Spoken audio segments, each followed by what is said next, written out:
ইংরেজি শব্দে বাংলা ভাষায় পাঠিয়েছেন। এটা পড়া একটু কঠিন আমাদের জন্য, তবু চেষ্টা করছি।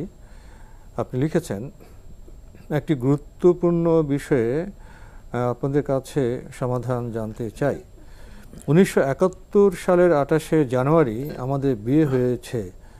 দেনমোহর ছিল 20,001 টাকা। 7.5 ভরি গহনা দিয়ে দেওয়া হয়েছিল বিয়েতে। তখন সোনার ভরি ছিল 120 থেকে 125 টাকা। নিকানামাতে সে বাবদে টাকা উসুল দেখানো হয়েছে। পরবর্তীতে আমার স্বামী আরও 2 থেকে 2.5 ভরি সোনার গহনা কিনে দিয়েছিলেন।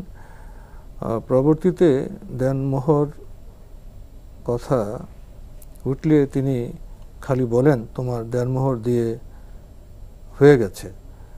উল্লেখ্য যে তিনি দেনমোহর বাবদ ক্যাশ অর কাইন্ড কোনো টাকা পয়সা দেননি। আমি প্রায় তাকে আমার দেনমোহর তুমি পরিশোধ করনি এই মর্মে অভিযোগ করি, কিন্তু তার একই উত্তর, তোমার দেনমোহর আমি দিয়েছি। আমার জিজ্ঞাস্য, কবে, কখন, কত টাকা তিনি দিলেন যা আমাকে জানানো হয়নি। এখন আমার কি করণীয়? এবং সেই 1971 সালের 20,001 টাকা 2019 সালে ডাইভার্ট হয়ে কি পরিমাণ অর্থ দাঁড়াবে? গুরুত্বপূর্ণ প্রশ্ন করেছেন। প্রথম কথা হচ্ছে, এটা আপনি সমাধান করবেন।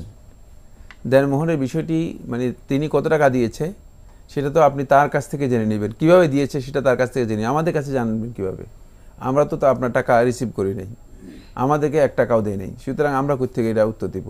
প্রশ্নটা তার কাছে রাখবেন যে আপনি টাকা দিয়েছেন, কিভাবে দিয়েছেন, পরিশোধটা কিভাবে করেছেন, তিনি সেটা ক্লিয়ার করবেন যে হ্যাঁ আমি এভাবে দেনমোহরটাকে মানে পরিশোধ করেছি।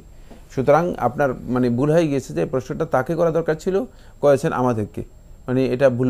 প্রথম হচ্ছে প্রশ্নের ভুল।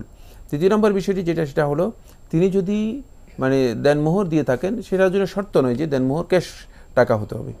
মানে দেনমোহর সেটা অন্যভাবে হতে পারে, কাপড়ের মাধ্যমে হতে পারে, দেনমোহর স্বর্ণের মাধ্যমে হতে পারে, অলংকারের মাধ্যমে হতে পারে, অথবা মানে আপনাকে যদি কোনো খরচ দিয়ে থাকে সে খরচের মাধ্যমে হতে পারে। তিনি কিভাবে দিয়েছেন সেটা তার কাছ থেকে ক্লিয়ার জেনে নিতে হবে। তিনি যদি আপনাকে দেনমোহর হিসেবে দিয়েছেন এই ধরনের কোনো স্বীকৃতি অথবা কোনো মানে বক্তব্য না দিয়ে থাকেন, তাহলে তিনি যে খরচ আপনার জন্য করেছেন এটা দেনমোহরের মধ্যে অন্তর্ভুক্ত হবে না। তিনি যে হাদিয়া বা উপহার আপনাকে দিয়েছেন সেগুলি দেনমোহরের মধ্যে অন্তর্ভুক্ত হবে না, তিনি যদি ক্লিয়ার না করেন।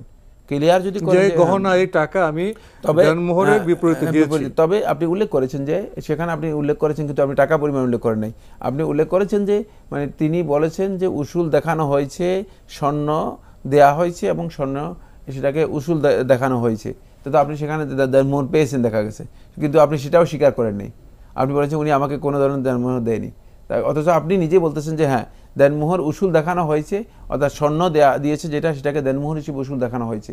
তাহলে বোঝা যাচ্ছে যে মূলত দেনমোহর আপনি গ্রহণ করেছেন, কিন্তু আপনি নিজেই মূলত দেনমোহর গ্রহণ করেও দেনমোহর পান নাই এ ধরনের বক্তব্য দিচ্ছেন। তাই আপনারাও নিজেরা সংশোধনের প্রয়োজন আছে।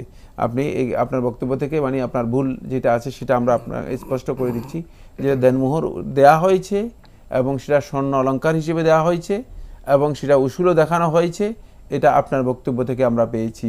বাকি পরবর্তীতে যে স্বর্ণ দেওয়া হয়েছে হতে পারে যে এটাও তিনি দেনমোহর হিসেবে দিয়েছেন, তার কাছ থেকে সেটা আপনি কনফার্ম করে নেবেন, তার কাছ থেকে সেটা কনফার্ম করে নেবেন।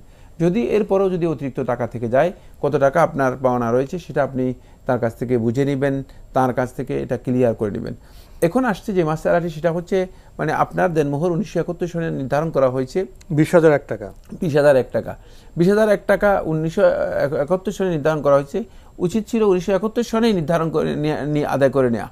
71 আদায় করলেন না 72 আদায় করতেন, 72 আদায় করলেন না 73 আদায় করতেন, কেন আপনি মানে এত ডিলে করলেন?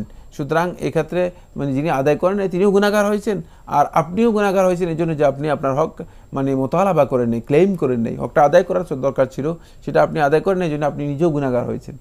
এখন 1919 সালে এসে আপনি মানে 2019 সালে এসে আপনি যদি দেনমোহর যদি আপনি তলব করেন, তাহলে আপনি 2001 টাকায় 20,001 টাকায় আপনি পাবেন।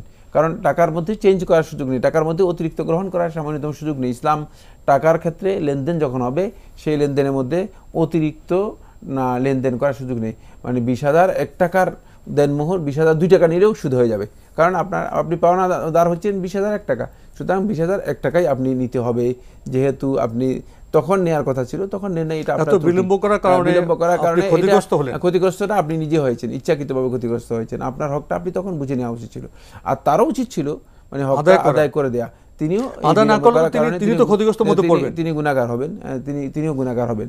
তবে টাকার লেনদেনের ক্ষেত্রে মেসালান বিমেসালিন সমান সমান হতে হবে, এখানে কোনোভাবেই মানে বৃদ্ধি করার সুযোগ নেই। সুতরাং 20,002 টাকা যদি নেন, তাহলে সেটা হারাম হয়ে যাবে, সুদ হয়ে যাবে।